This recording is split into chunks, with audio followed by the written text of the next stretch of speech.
Moi, je veux pas être ce genre de conseiller. Ouais. Je veux pas faire des cold calls, je veux pas faire du porte-à-porte. Je trouve ça dérangeant chez les gens. Je suis comme, où le win-win là-dedans? Là? T'es en pyjama, je suis comme chez vous, tu veux-tu des assurances? Je trouve pas ça logique, puis je trouve pas ça sympathique à faire. Tandis que quand je fais un réseautage comme ça, oui, mon but premier, c'est de me faire une clientèle. So, j'organise un événement, c'est win-win. Mon surnom que je me suis attribué. J'ai payé cher pour le nom sur mon emploi. C'est le connecteur. Parce qu'officiellement, c'est ce que je fais. Je connecte les gens. Moi, je suis entrepreneur général. Yeah. Puis, supposons que j'ai un médecin qui veut ouvrir une clinique. Toi, comment tu peux aider ces clients-là? Et du coup, tu me disais, tu as tes événements, tu les organises, tu les fais... ça fait combien de temps que tu fais ça? Ça va faire 2 ans, je pense, en août. Cette année, ça va faire 2 ans que j'organise des événements. Mm-hmm. Initialement, c'était des événements pour réseauter avec des entrepreneurs vraiment de tout genre. Sauf que je me suis comme habitué à faire des réseautages construction, investisseurs immobiliers. J'aime vraiment cette ambiance-là. Ce milieu-là, les gens sont sharp. Pas que les autres milieux sont pas sharp, mais ces gens-là... Moi, je suis conseiller en sécurité financière à la base. Puis quand tu parles d'argent à des gens de construction, à des investisseurs immobiliers, il y a des étoiles dans les yeux. Puis il y a d'autres types d'entrepreneurs que c'est plus stressant de parler d'argent. Mais tu commences avec qui tu commençais initialement? Avant l'immobilier, avant la construction? Avant l'immobilier, c'est vraiment entrepreneur de tout genre. J'ai fait ça dans un restaurant. Tout le monde payait son petit repas. Puis c'était vraiment très, très, très simpliste. Puis j'ai eu de la chance parce que moi, il y a 2 gars qui sont en construction, qui ont une compagnie de construction de toiture sur la Rive-Nord, sont super, super cool.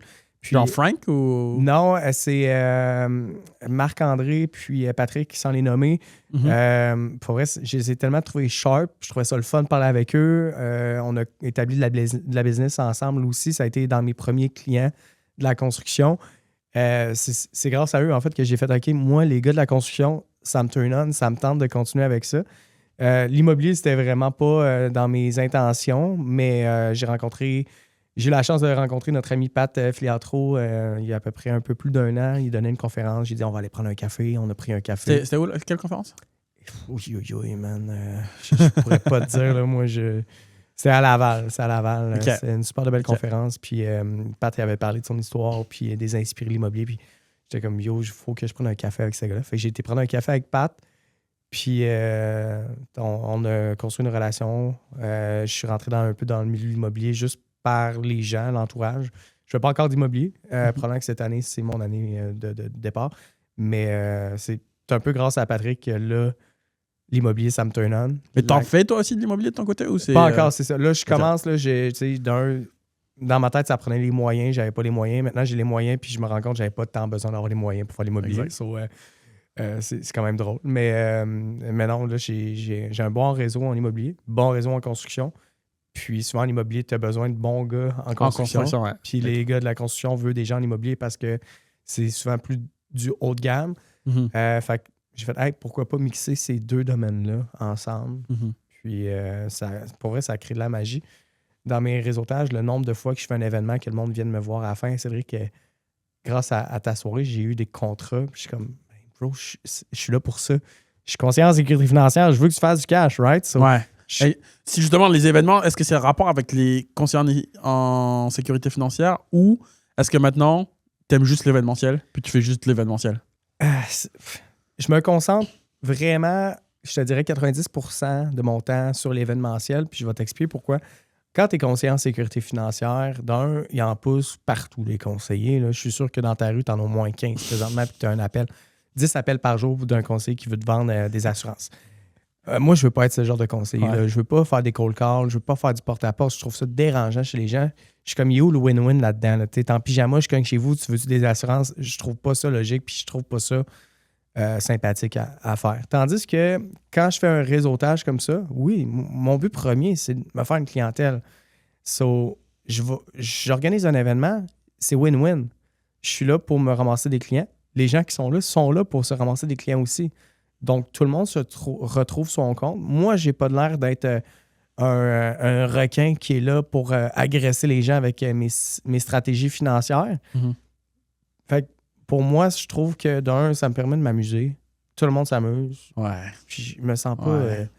en train de déranger. Mais c'est une game de contact construction immobilier. Mais en fait, quand tu es entrepreneur, c'est une game de contact, c'est une game de réseau. So, oui, le réseautage, c'est important pour ça. Ouais. J'ai commencé à animer des réseautages comme Ouais. réseau terrain. Réseau terrain, ouais. Ouais, J'ai exact. fait un événement de. Ah ouais? Ouais, il y a. Pour vrai, Il y a pendant 1 an et demi, genre 2 ans. je les adore. Là. Ouais. Ils sont incroyables, puis ils ont de la qualité sur place. Puis ça, pour moi, ça a vraiment beaucoup d'importance. C'était pas avec eux l'événement, thanks God, mais j'étais vraiment pressé. Là. J'arrive à l'événement, j'ai fait l'événement complet. J'ai été sur la scène, j'ai parlé. Là, à un moment donné, quelqu'un me dit « Hey, j'aime ça, tes souliers. » Je dis « OK, j'ai des souliers bien normaux. » Je regarde. J'ai une botte et un espadrille dans mes pieds. J'ai 2 souliers complètement différents. Hey, t'as fait tout l'event avec. J'ai tout fait l'événement. Tout le monde l'a dit. Puis, je suis retourné à cet événement-là comme participant. Puis, on m'a dit « Ah, t'as mis 2 souliers pareils. » Je suis comme « Bro, le monde en parle. C'est correct dans le fond parce que tu m'as remarqué à cause de mes bottes, mais tu m'as remarqué. L'important, c'est que tu me remarques. » Après, c'est une bonne anecdote, genre. Ouais. Puis les gens, ils t'ont Ouais. remarqué. Ben, Puis tu sais, ils s'en rappellent aussi. ce qui est important de faire aussi, tu sais, parce que quand tu te lances en réseautage pour les premières fois, tu sais pas vers où aller. Tu vas faire n'importe quel réseautage parce que ton but, c'est de te connecter avec le plus de monde. C'est correct. Mais éventuellement, il faut que tu te concentres sur les bons réseautages. Tu es en construction. Tu veux des gens de l'immobilier. Pourquoi tu irais faire un réseautage quand c'est juste, mettons, des puis sans rien leur enlever, mais des massothérapeutes, des liseuses de bonne aventure, des histoires de même. C'est cool, genre, mais toi, ta clientèle, c'est pas ces gens-là. Ben, en fait, moi j'essaie de broaden mon réseautage un peu plus large. Yeah. Parce que ma clientèle cible, justement, c'est les courtiers. Pas les courtiers, c'est les gens qui ont des bureaux, du coup. Yeah. Avocats, comptables, des cliniques aussi. J'ai fait une clinique de massothérapie. Enfin, c'était un peu toute discipline. Ouais. C'est pour ça que je veux faire ces événements-là aussi, parce que ma clientèle cible, c'est exactement eux. C'est ça, mais dans le sens que ça Ouais, mais revient, je vois ce que tu là, veux j'ai dire. visé des gens, là, sorry, là, je vous aime beaucoup. mais tu sais, moi, je peux pas aller perdre mon temps dans des réseautages qu'il y a des Ouais. gens que c'est pas ma clientèle. Ta clientèle cible, exact. Ouais. Tu sais, toi, c'est ta clientèle, vas-y, go. Ouais, exact. Mais moi, c'est j'allais dire les inspirés de l'immobilier. Mais, L'immobilier l'immobilier en de manière soi, générale. puis la construction, moi, c'est les domaines dans lesquels je suis à l'aise, je suis heureux d'aller. Fait que je suis rendu au stade, OK, je peux pas aller perdre mon temps dans des réseautages que c'est des gens que je veux pas avoir comme clients. Mhm. Pas parce qu'ils sont mauvais, c'est juste que j'ai du fun avec les investisseurs, j'ai du fun avec les gars de la construction. Fait que je veux mettre mon temps là-dessus. On a 24 heures dans une journée, là, tu sais. Faut que on se concentre sur Ouais. les bonnes heures aux bonnes Ouais, places. tu sais. exact. Fait que, ouais. Mais du coup, tes objectifs maintenant avec tes événements, est-ce que c'est juste de l'immobilier maintenant ou du conseiller financier? Parce que tu m'as dit que tu as un partenaire, puis vous partagez les responsabilités en gros. Toi, tu génères les leads, puis lui, Yeah. il close. Ben, qu'est-ce que- tu sais, oui puis non. En fait, j'ai quand même plusieurs partenaires, j'ai plusieurs conseillers en sécurité financière que je vais leur envoyer de la business. Ouais. Puis souvent, c'est parce que d'un, j'en prends des clients. Tu sais. Il y a des gens que je vais dire, OK, mais toi, on va travailler ensemble.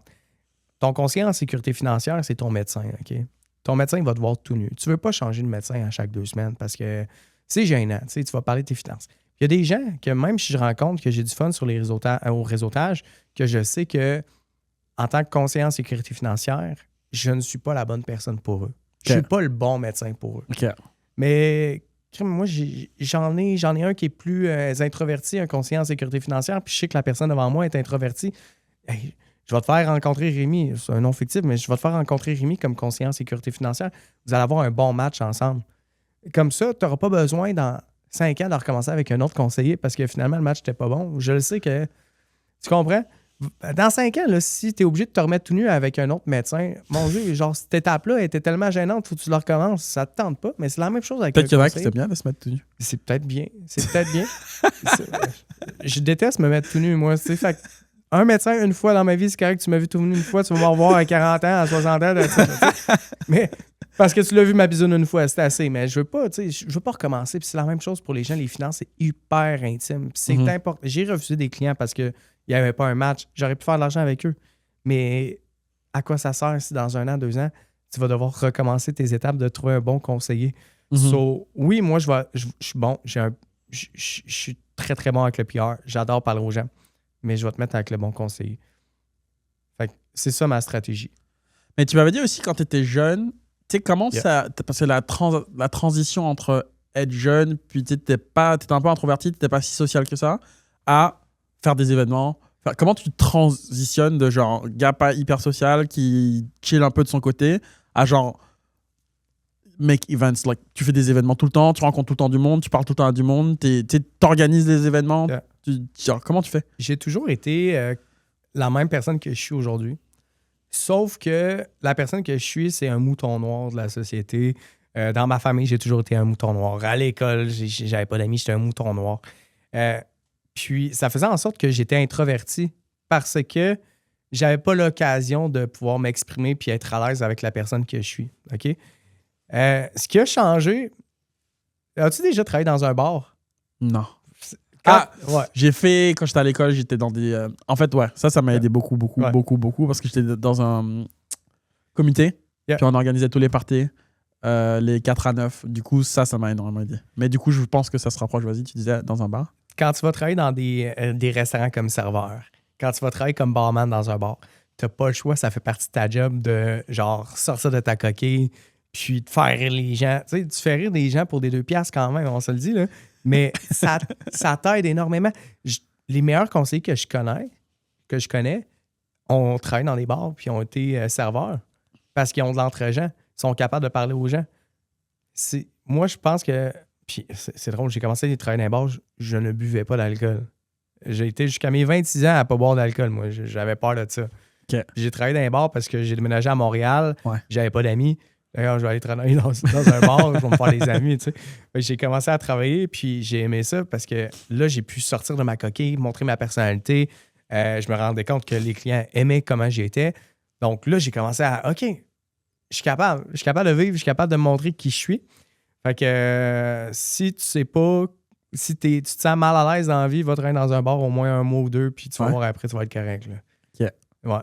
Mais du coup, le bar, ça t'a débloqué. Yep. Puis c'est quoi la transition après? Genre, du coup, t'es... Une dépression. Moi, COVID, genre? Ou... non, même pas COVID. Après COVID, j'avais 30 ans, je travaillais dans un bar, j'étais directeur d'un bar, puis moi, j'avais pas mon secondaire 5 à ce moment-ci. Puis, je me trouvais hot là, d'être directeur d'un bar à 30 ans, puis sans mon secondaire 5.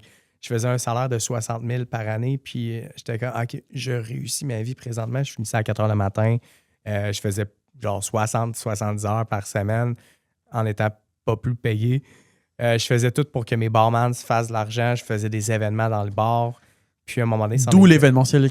C'est comme ça que t'es introduit à l'événementiel. Je pense que oui. Je pense que naturellement, les événements que j'organisais dans les bars ont fait en sorte que c'était plus facile pour moi de transitionner. Mais mon burn-out, man, ça a été la meilleure chose qui me soit arrivée. J'ai fait un burn-out, je ne pouvais plus travailler. Pas de secondaire 5. J'étais comme, bro, qu'est-ce que je fais?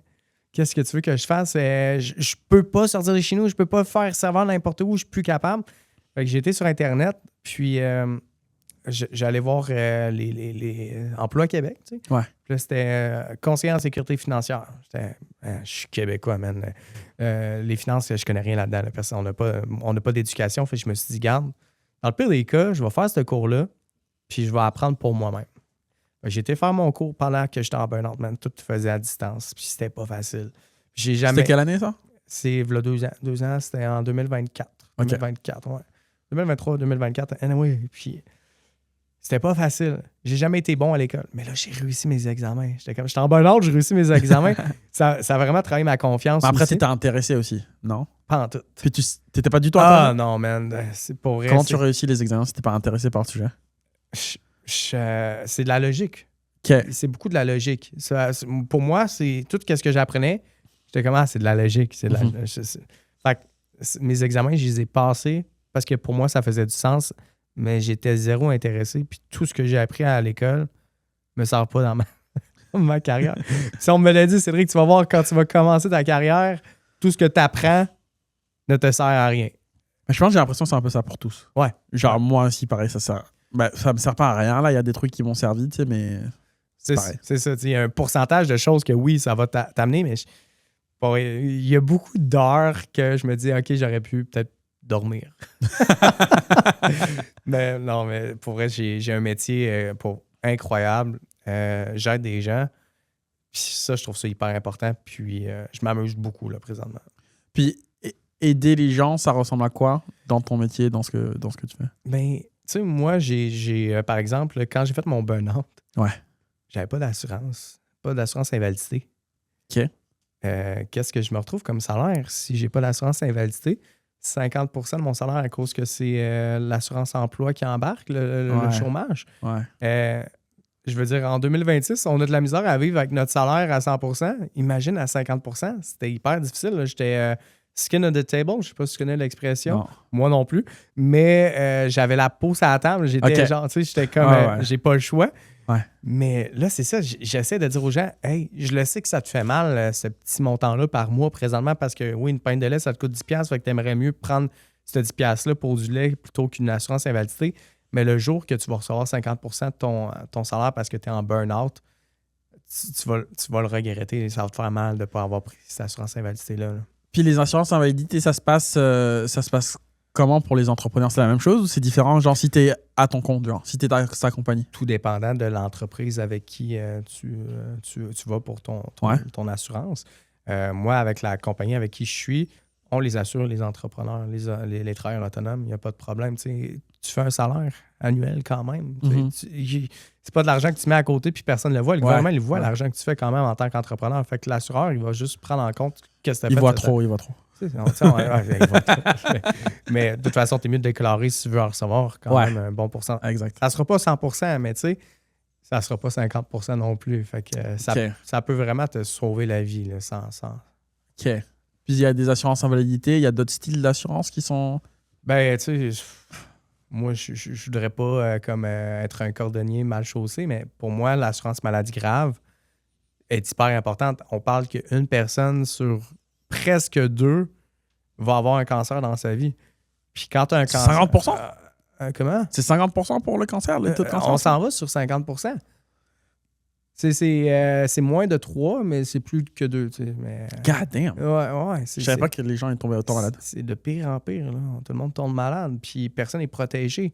Tu attrapes un cancer, puis là, tu t'en vas à l'hôpital. Là, je ne veux pas rien enlever du système public, mais on sait comment que c'est, le système public. Là. Moi, je l'ai vécu. Là. J'aide un de mes proches qui a un cancer, puis des fois, c'est des mois d'attente, puis c'est long. Non, c'est long. Long. Il y a un cancer, là. Il y a besoin de soutien. Il y a besoin de soutien financier, un psychologue. Je veux dire, c'est pas juste être malade quand t'es malade. Okay.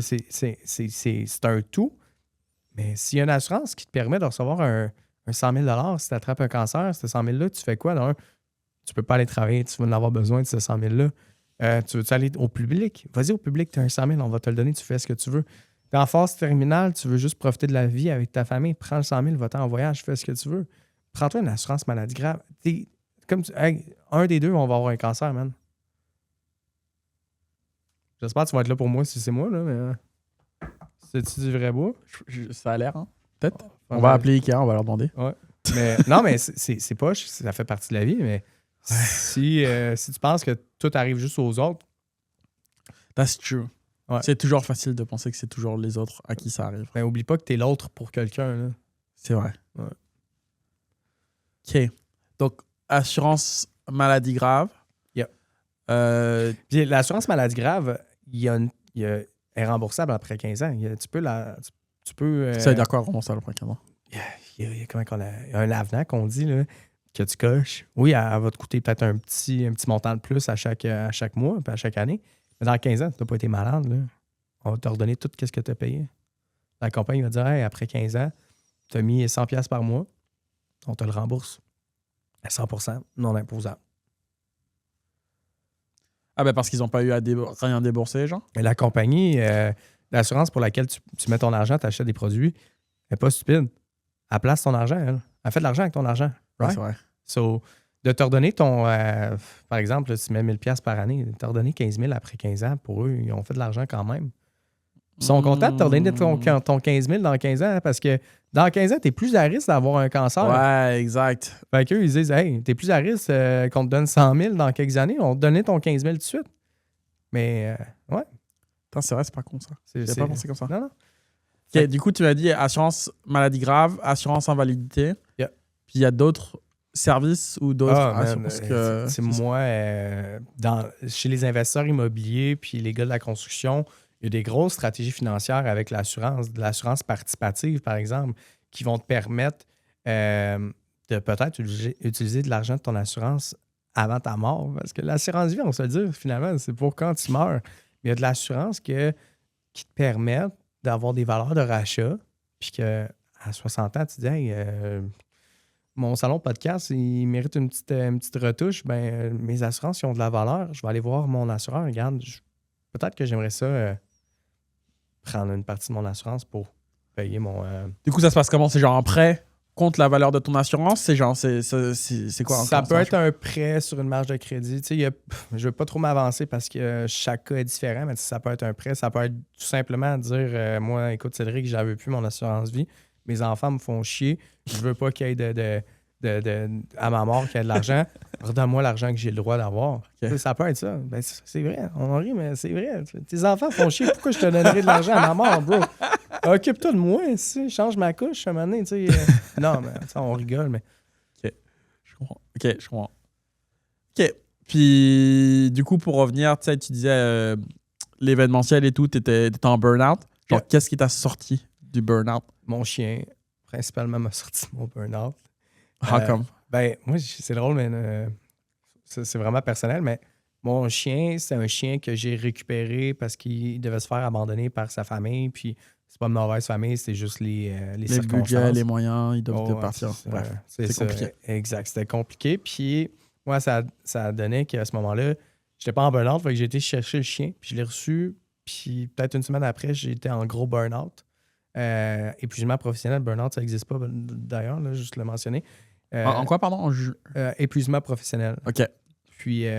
c'est ça la définition. Ouais, on dit pas burn-out. Genre, ton médecin ne va pas écrire burn-out, là, ça n'existe pas. Là, OK. Mais au fond, en bon québécois, c'est un burn-out. Fait que là, j'avais mon chien, man. Puis le meilleur chien du monde, il était en mode je suis complètement perdu. Il y a un humain qui est là, puis la seule chose que l'humain peut faire, c'est me prendre dans ses bras. Fait que les deux, on était en mode on est perdu. Fait qu'on se tenait au chaud ensemble, puis je pleurais. Puis lui, il me lichait les larmes. Fait que tu sais, ça a été vraiment comme ce qui m'a sauvé la vie. Quand j'ai été passer mon entrevue chez la compagnie pour laquelle je travaille, j'étais en grosse crise d'angoisse à ce moment-là. Parce que quand tu fais de l'épuisement professionnel, il y a aussi souvent de l'anxiété qui est reliée à ça. Puis je me rappelle que je ne pouvais pas conduire parce que j'étais trop angoissé. Juste sortir mes poubelles. C'est-à-dire, se mettre un pied dehors me faisait angoisser. Puis là, il fallait que j'aille passer une entrevue à Laval quand je suis à Montréal, prendre le métro. Je suis arrivé 2 heures en avance. Prendre le métro, je comprends le... Puis jamais. Ben, pendant que t'es angoissé, prends jamais le métro.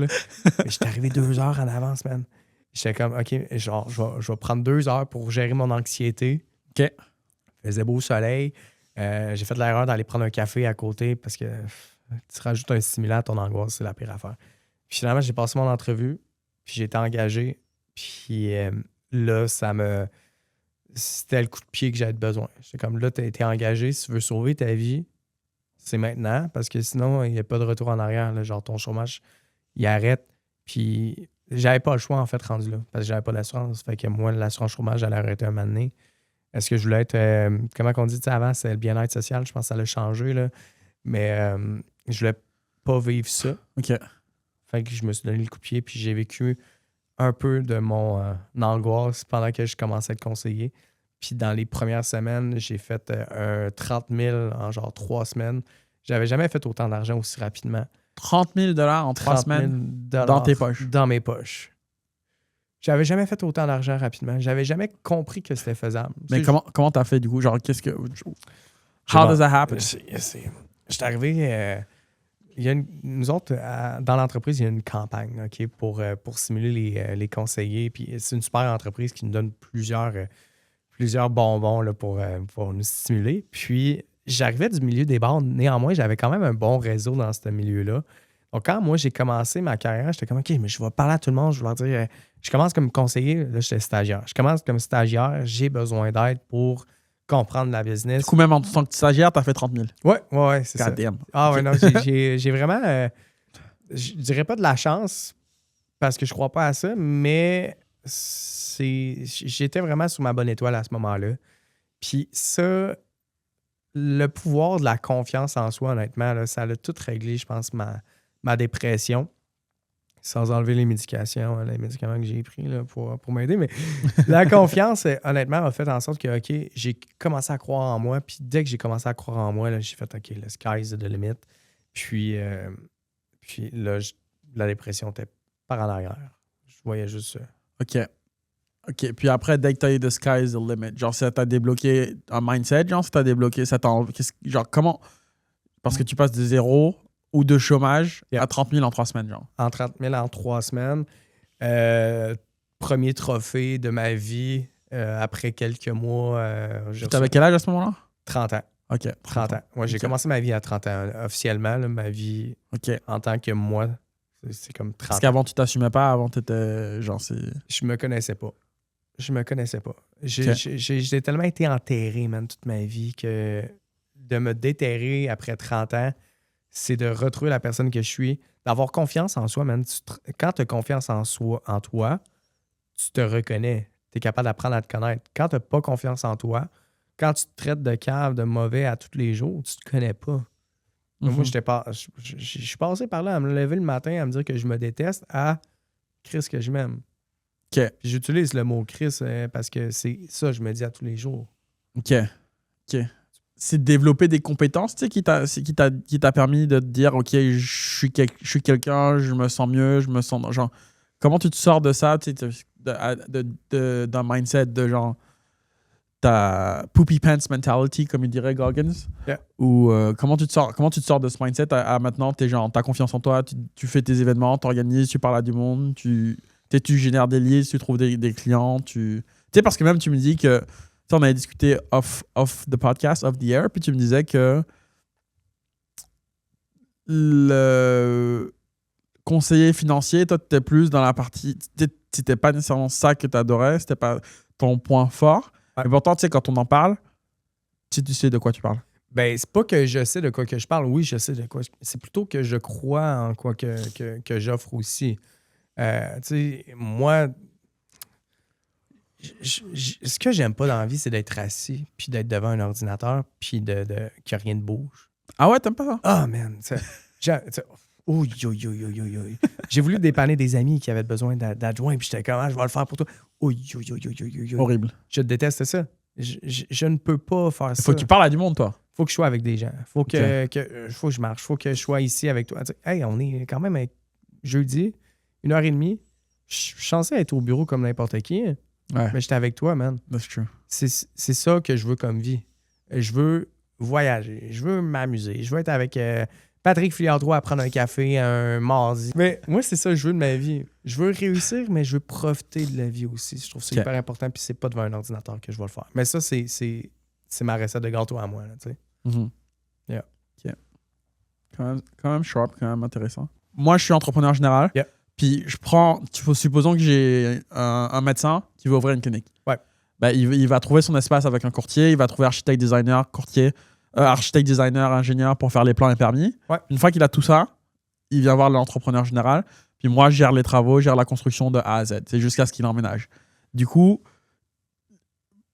toi, comment tu peux aider ces clients-là? J'imagine que quand toi, tu arrives dans l'image, ils ont déjà quelque chose en place, ils ont déjà des revenus assez bien établis. Puis comment toi, tu les aides? Hey guys, petite interruption. Cette vidéo est sponsorisée par Chromeblock. Nous sommes entrepreneurs général design build. On peut donc vous accompagner des plans et permis jusqu'à la construction. Si vous avez un projet dans la région de Montréal, la rive nord ou la rive sud, vous pouvez nous contacter. Nos coordonnées sont dans la description. Ben, tu vois, moi, dans le fond, mon surnom que je me suis attribué, j'ai payé cher pour le nom sur mon emploi. C'est le connecteur. Parce qu'officiellement, c'est ce que je fais. Je connecte les gens. Fait que si toi, tu as quelqu'un qui a une intention de vouloir ouvrir une clinique, par exemple, ouais. Okay? Qui a besoin d'un local, qui a besoin d'un courtier, qui a besoin de hors-marché sans courtier, qui a besoin d'un entrepreneur général, qui a besoin... Name it, viens me voir. tu as un projet en tête, viens me voir, je vais t'aider à connecter avec les bonnes personnes pour avancer ton projet. OK. J'ai pas la science infuse, mais ensemble, en communauté, on est une science infuse. Fait que moi, j'ai accès à des gens super sharp, comme toi, justement. Fait que moi, si j'ai quelqu'un qui me dit que j'ai besoin d'un entrepreneur général, ben, je vais penser à Swan. Tu comprends? Mm-hmm. Ça va être une logique. C'est pas juste parce que tu es mon ami, c'est parce que tu es sharp. Fait que moi, quand je réfère quelqu'un, c'est quand même à mon nom. Swan va aller travailler, mais la personne a dit hey, c'est Cédric qui me l'a référé. Exact. Du coup, si tu as fait une mauvaise référence, ça fait mal. Ça m'est arrivé quand même. Ça l'arrive. Mais moi, c'est pour ça que les réseautages, justement, c'est important. C'est justement parce que c'est le moment que tu peux trouver les bonnes personnes pour les connecter ensemble. Puis, tiens, il y a une autre question qui m'est venue justement. Est-ce que tu as des exemples de clients à qui tu as vendu de l'assurance ou même des histoires que tu as entendues qui sont genre vraiment contents qu'ils aient eu leur assurance parce que sinon ça aurait été la merde? Non. OK. Non, ben tout simplement parce que ça fait quand même juste 1 an, 3 quarts que je suis dans le domaine. Non, mais ça a l'air de bien se débrouiller quand même pour toi. Ouais, j'ai pas... tu sais, je vais toucher encore du Ikea, mais j'ai pas à me plaindre, honnêtement. J'ai une super de belle carrière pour l'instant. Ça fait 1 an et demi, mais super de belle carrière, mais... J'ai l'impression que tu es au-dessus, genre vraiment au-dessus du standard de courtier... de conseiller en financier par rapport à ce que j'ai vu dans le... Ben, c'est... Tu sais, les courtiers immobiliers... Ouais. Pendant la COVID, tout le monde est devenu courtier immobilier. OK? Fait que ton cousin, ta soeur, tout le monde était. Tout le monde voulait flipper des maisons, ouais, du coup, c'était facile de. Tout le monde. Ça se vendait bien. Tu as dit le mot facile. Tout le monde pensait que c'était facile d'être courtier immobilier. J'en ai vu des courtiers qui ont super bien réussi, puis d'autres qui ont juste décidé d'aller ailleurs. Conseiller en sécurité financière, c'est une job facile à aller chercher, malheureusement. Ça m'a pris 1 mois là, OK, donc de bar of entry, c'est bas. Genre, n'importe qui peut rentrer, entre guillemets, mais c'est juste performer, ça prend quelqu'un d'autre. Genre, ça te prend une personnalité, honnêtement. Okay. Comme n'importe quoi en vente, les courtiers immobiliers. Si tu n'as pas de personnalité, ça va être une question de nombre. Ça va être, tu fais du téléphone à toutes les minutes. Tu t'appelles 1000 personnes par jour. Tu sais, c'est soit que tu es bon avec le fait de travailler beaucoup, très fort, ou soit que tu as une belle personnalité, une grosse personnalité. Puis c'est là que la différence, elle est, en fait, quand tu es un bon conseiller ou non. Je ne considère pas que je suis le meilleur conseiller en sécurité financière par rapport aux connaissances que j'ai. Mais je considère que je suis un bon conseiller en sécurité financière parce que si je n'ai pas les bonnes connaissances, je vais t'amener la bonne personne pour t'aider. Okay, du coup, toi, ta force, c'est principalement le réseau que tu as, le réseau de contact, puis tu peux présenter à du monde, tu peux mais tu peux les conseiller aussi, j'imagine, un petit peu sur ce qu'ils doivent... Sur ce qu'ils pourraient prendre, puis après, tu les mets en contact avec ton réseau qui finalise les choses, qui rend ça propre. Mettons, je reprends un peu ta question j'ai vendu une assurance, ça l'a vraiment servi. Non, parce qu'à 1 an et demi, en tout cas, je touche encore du bois, je préfère personne n'a eu besoin de tes assurances. Ouais, ils sont en santé encore. Je préfère que mes clients soient en santé puis qu'ils restent en santé plutôt qu'ils m'appellent je suis malade, j'ai un cancer. Ça me ferait vraiment de la peine. Sauf que dans mes réseautages, plusieurs fois, on m'a dit, Cédric, j'ai eu un de mes plus gros contrats grâce à tes réseautages. J'en ai eu des histoires de gens que mes réseautages ont changé leur vie financièrement, puis même au niveau de leur carrière, j'en connais que... Tu as des exemples que tu peux mentionner ou tu peux pas? Je peux pas les mentionner. Là. J'aimerais tellement ça en plus parce qu'il y a des... J'envoie des dossiers vraiment extrêmes de quelqu'un qui est venu à un réseautage, puis un petit réseautage de 10, puis cette personne-là, sa carrière, grâce à juste la rencontre des gens qui étaient à ma table, a fait qu'il a eu une promotion, en fait, où ce qu'il travaillait. Genre, okay. Parce qu'il a rencontré X, Y, Z. Il a rencontré les bonnes personnes, puis les bonnes personnes sont devenues des clients. Puis, anyway, je veux pas... mais quand tu organises des événements, tu sais, le guest list. Tu sais, vu que tu m'as dit que tu préfères la qualité over the quantity. Ouais. Est-ce que tu regardes chaque profil? Est-ce que tu sais, OK, tu penses que lui et lui, ce sera un bon match, du coup, j'invite lui et lui? 100%. Est-ce que, tu sais, genre, ça se passe comment, genre, ta liste? Souvent, les gens, quand on fait un événement, ils viennent à l'événement, puis ça s'arrête là, ils ont eu du plaisir, puis ils ont mangé mes petites sandwichs pas de croûte que j'ai préparées toute une journée. Mais au-delà de ça, c'est moi qui va écrire aux gens sur Facebook, je te trouve sharp, j'ai vu ton Facebook, j'ai vu ton pedigree, veux-tu venir à ma soirée réseautage? Moi, j'ai commencé comme ça. J'écrivais à tout le monde. C'est moi qui écris aux gens. Là, le monde commence à m'écrire parce que ça fait plus d'un an et demi que je fais ça. Puis là, ça commence à se faire entendre. Les réseautages sont cool. Mais avant, moi, j'écrivais à tout le monde. Si je te trouvais pas cher, je t'écrivais pas parce que... Non, parce que t'es pas cher. Non, mais tu sais, pour vrai, je prends vraiment beaucoup de temps à cibler les gens que je veux à mon réseautage. Il y a aussi le fait que, hey, ça me sert à quoi d'avoir 10 comptables sur un réseautage de 50? Ils vont se plier ses pieds, c'est pas le fun. Fait que des fois, je suis comme, regarde, un comptable va venir. Parce que justement, à un moment donné, ça baisse la qualité. Entrepreneur général, des fois, je suis comme, OK, mais j'arrête d'inviter des entrepreneurs généraux. J'en ai déjà 3 sur place. Est-ce qu'ils vont s'envoyer la business ensemble? Non. OK. Genre, ça se fait de la compétition sur un événement, puis t'as pas besoin d'avoir 50 000 de la même personne. Exact. Pas de la même personne, là, mais du même service. C'est ça. C'est ça. OK. Là, tu me dis que tu vas venir, tu es entrepreneur général. Peut-être qu'il va en avoir un autre de plus, mais that's it, là, je veux pas... Non, aucun autre. Juste moi. Ouais, juste moi. Il y en aurait 10 dans la salle que tout le monde irait te voir. Là, arrête, là. Et tu sais, comment tu choisis tes spots? Comment tu trouves les lieux? Là, tu fais... C'est comment elle s'appelait déjà, la dame avec qui tu fais Martine. Exact. Là, tu t'as choisi chez elle, par exemple? Martine, elle a une maison incroyable qu'elle a montée elle-même. Puis c'est vraiment une maison qui est faite pour réseauter en bon Québec. Hey, son îlot, là, tu peux être 20 là, sur son îlot. Là. OK. Puis, tu sais, les bons Québécois, là, on fait tout ça. Genre, on va chez quelqu'un, on est tous coincés à l'îlot, même si le salon est libre. Yeah. Mais quand je vais chez Pat, tu sais, quand on va chez Pat, les événements chez Pat, on est tous sur la terrasse. C'est ça. T'sais, même si le terrain est grand, là, on est tous sur la terrasse. Fait que chez Martine, on fait ça sur l'îlot. On est là sur l'îlot, on fait la conférence dans le salon. Puis le fait de faire ça dans une maison, c'est chaleureux, c'est authentique. Les gens connectent plus aussi. Moi, dans mes événements, à part 1,5, mettons, là, je demande aux gens, c'est casual. Tu n'arrives pas là trop sharp parce que si tu te caches derrière ta cravate, ta personnalité, elle va pas ressortir. Puis si tu veux faire de la vraie business dans la vie, c'est qu'il faut que tu crées des connexions authentiques. Exactement. Okay. Puis là, j'ai mon ami Miko, tu connais Miko? Ouais, Miko Le Payeur. Miko Le Payeur, qui est chez OVC Assurance. Ils nous ont laissé leur terrasse pour faire un événement. J'en entends encore parler de cet événement-là qui a eu lieu en juin. Mais c'est celui que je t'ai dit que j'avais vu. T'as vu? Avec le violoniste. Puis ouais. C'était juste un barbecue avec des burgers. Là, on n'était pas... il y a eu l'autre événement que tu es venu, par exemple, qu'on a fait pour le meilleur des deux mondes. Exact. Puis là, il y avait des bouchées vraiment plus... Ça, c'était nice, ouais. Ouais. Nice. Les bouchées, c'était fancy as fuck. C'était fou, là. Moi, j'en revenais pas. Là, mais ça, c'est Cassandra Fradette, la productrice de du meilleur des deux mondes. Elle s'est donnée, là. Elle voulait vraiment que les gens... En plus, c'était last minute, l'événement. C'était pas genre 72 heures de... Non, mais pour vrai, on l'a réglé en 30 secondes. Là. On s'est assis, moi puis Cassandra, on était en train de prendre un café, puis elle me dit ouais, j'aimerais ça qu'on organise l'événement ensemble. Je fais parfait, je suis fucking down. Là. Genre, moi, je suis allumé. Là. J'avais déjà été dans le musée à Luc, puis je savais à quoi ça ressemblait. Puis là, OK, tac, on écrit à tous nos contacts. 30 minutes plus tard, man, tout est réglé.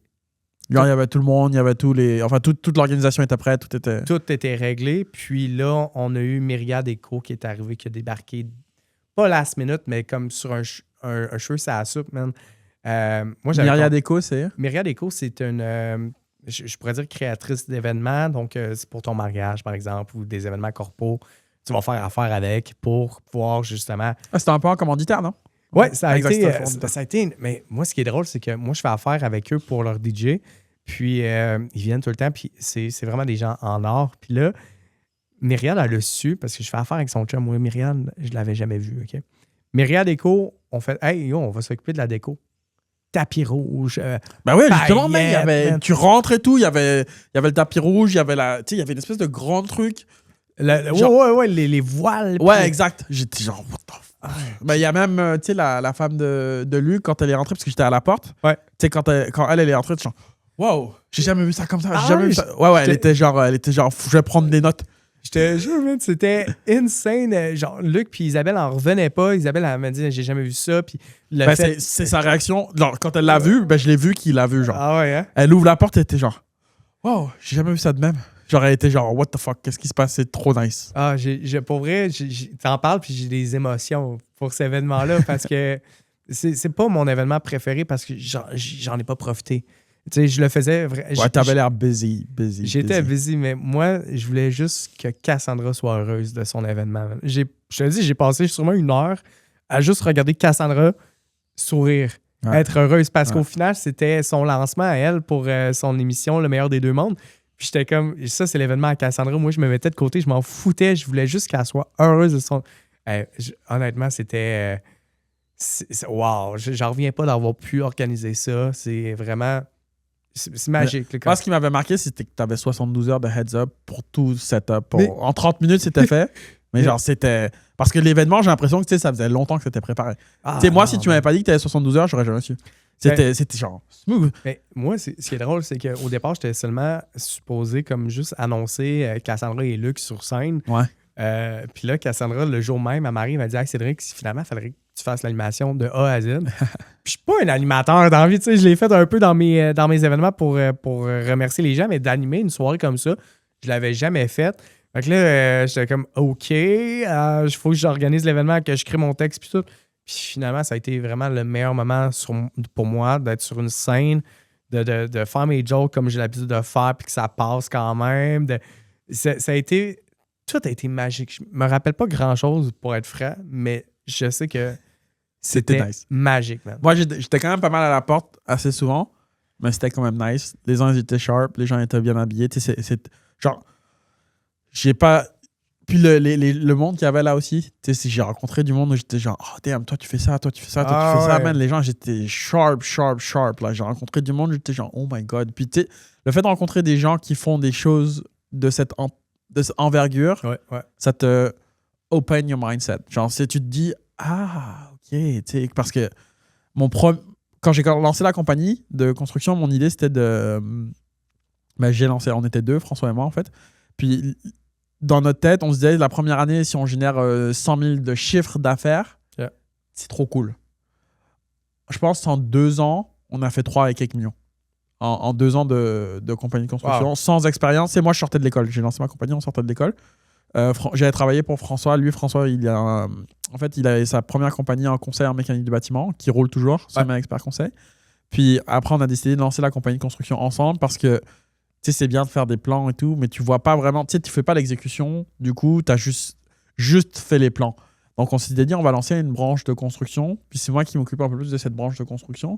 Mais le réseautage, rencontrer du monde, partir, ça m'a fait grandir, genre, d'un coup comme ça. Puis ça m'a ouvert mon esprit. J'étais genre, ok, voir grand, comme lui qui dit là. Tu peux voir grand, puis tu peux voir. Mais, man, moi, tu sais, je suis content que tu t'allumes ça parce que.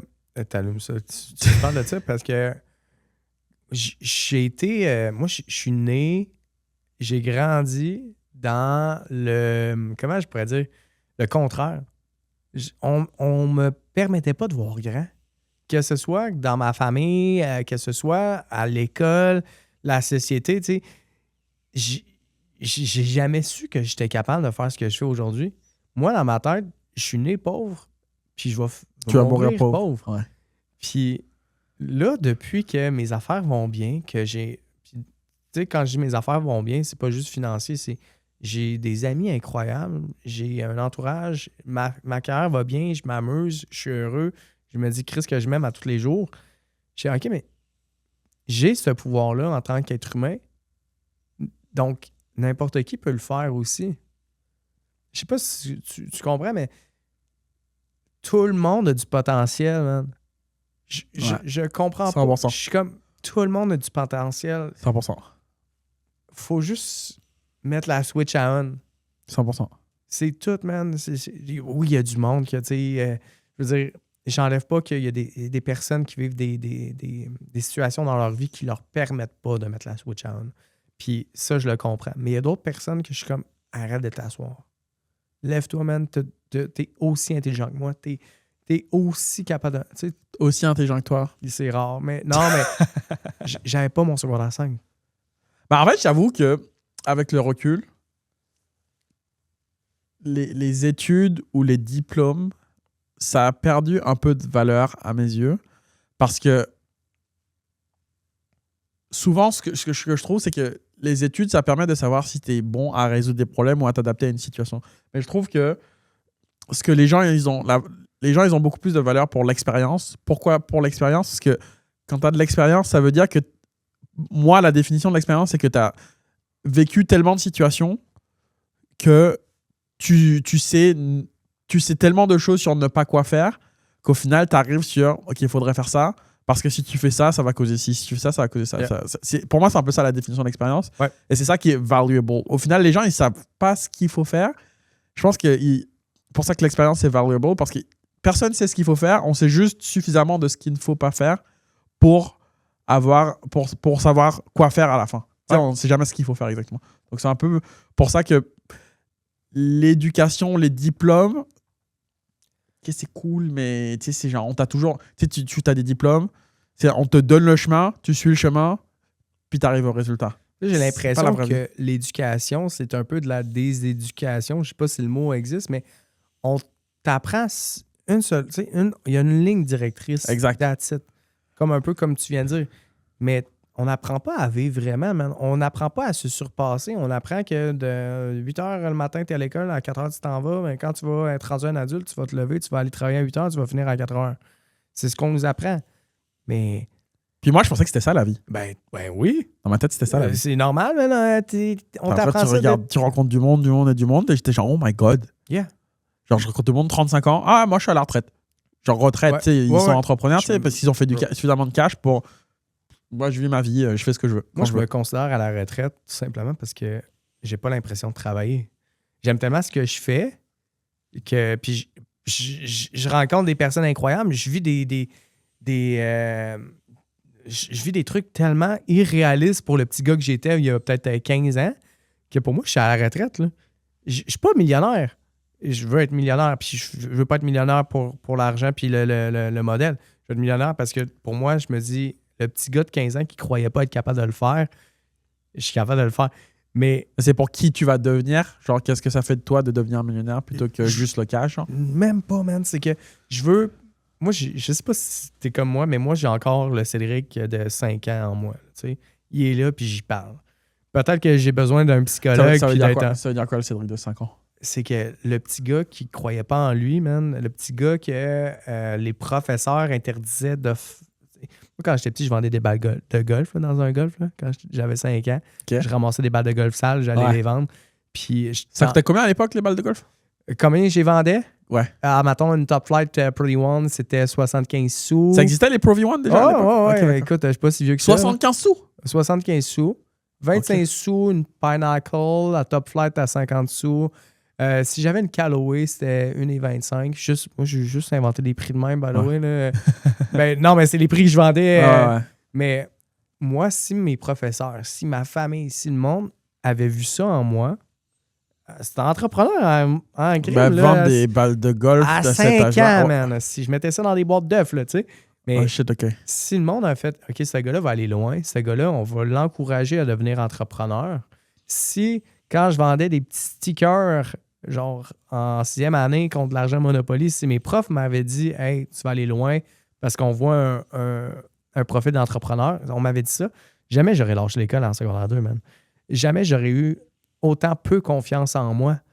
Mais on m'a éteint, on m'a enterré toute mon enfance pour me dire, non, trouve-toi un job, fais du 4 à 8 tout le reste de ta vie.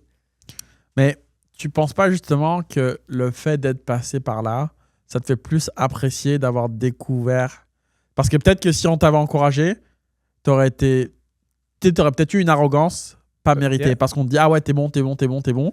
Puis tu deviens arrogant au bout d'un moment. Yeah. Jusqu'à ce que tu craches, puis c'est là que tu apprends. Je trouve que c'est quand tu craches que tu apprends de tes erreurs. Genre, toutes les cicatrices que j'ai, j'en suis fier, man. Puis, tu sais, bouchez vos oreilles, vous n'allez pas aimer ce que je vais dire, mais je suis très, très heureux d'avoir été intimidé quand j'étais jeune.